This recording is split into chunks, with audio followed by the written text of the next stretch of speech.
నమస్కారం ఘంటారావానికి స్వాగతం. ముందుగా ప్రధానాంశాలు. ఇరాన్ అధ్యక్షుడితో మాట్లాడిన ప్రధాని మోదీ.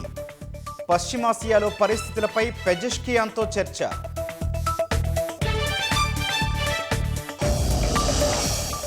నతాంజ్ అణుశుద్ధి కేంద్రంపై ఇజ్రాయిల్ దాడులు. రేడియేషన్ లీక్ కాలేదని ఇరాన్ ప్రకటన.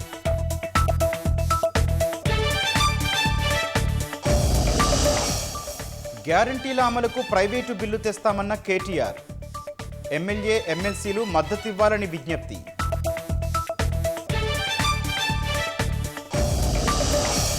ఆదిలాబాద్ జిల్లాలో ఉపాధి హామీ పథకంలో అవకతవకలు.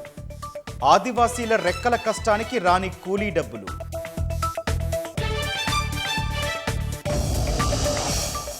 పశ్చిమ బంగాల్లో అన్ని ప్రధాన పార్టీలకు అసమ్మతి సెగలు. 74 మంది సిట్టింగ్ ఎమ్మెల్యేలకు టీఎంసీ మొండి చేయి.